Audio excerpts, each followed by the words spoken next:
indeed a moment of reflection and confusion for residents of Ewekoro and its environs as the police paraded murder suspect who claims to be a clergyman.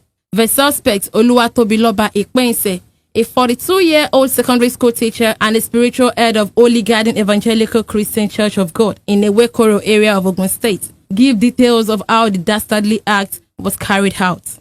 They said that they wanted to take me into an occultive covenant, and they said that they are going to collect a ransom.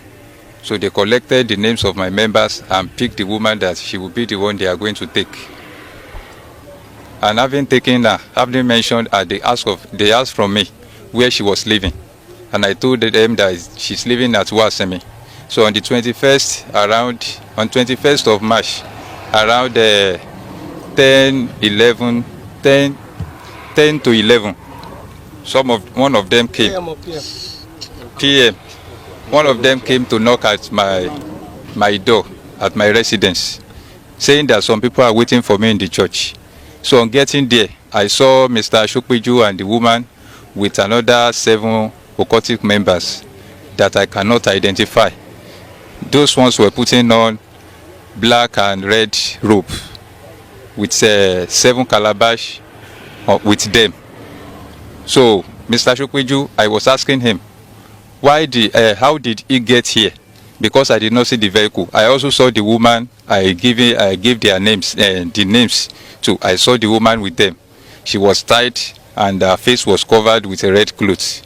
So on that very day, I was asking Mr. Ashokweju how he got there. Then he told me that because they did not bring vehicle to my house, and he was on the same at his church. He was at the Spirit Mountain that night. So he started that one on the 20th of March through 26th, something like that, 26th. So it was on Wednesday evening, around 10 p.m. to 11 p.m.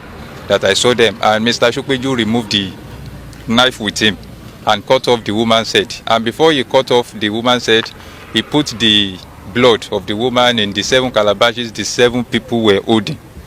And I was asking him that, you did not tell me that you are going to kill this woman. No? He said that is the way they are going to do it, that they cannot tell me everything that they are going to do at that very place. Later, after he has already collected the blood, he removed the woman's head completely and the hands. At that time, I was shaking and I could not hold it anymore. When they saw it on me, they said I should go back to my room. I should go inside. I also asked them that, you are cutting off the woman's head. What do you want to use the woman's head and the hands for? They said that there are other members that must partake in what they have cut, that they need to share it. And the woman that was with him was holding a big calabash painted white. So it was in that white calabash they put the head and the hands of the woman. So telling the woman to hold it very well, that it must not touch the ground. I told them that how are they going to do the body? They said that I should go my way, that I have already completed one stage of what they asked me to do. And when I returned back to my room, I came back in the early morning to the church. I did not see the trace of anything or anywhere was dug. So it was on Sunday morning that I saw a place that was cracked inside the church room.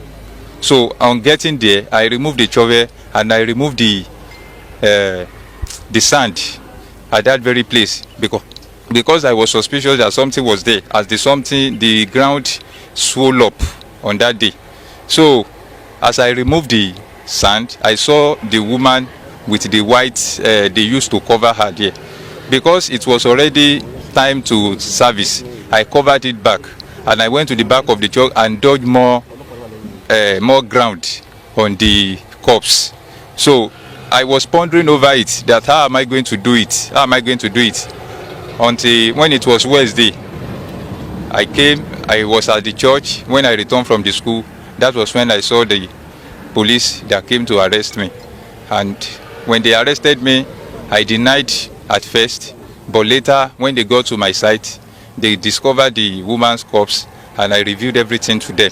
An accomplice, Daniel Shokweju, the spiritual head of Obaunimajemu Celestial Church, in Iyano Egbado, who allegedly cut off the head and hands of the deceased, however denied his involvement in the crime.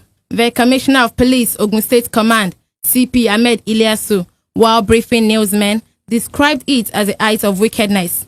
This is the height of wickedness that can be meted out to fellow human beings. It will interest you to know that the victim was a secret lover to the pastor who eventually hacked her to death. It has been the resolve of this command, that is this police command, to ensure that perpetrators of this type of heinous crime will never go unpunished. And we have been consistent in doing that. Forensic investigation into the case has commenced, and the case will eventually be charged to court. The culprit would be dealt with accordingly.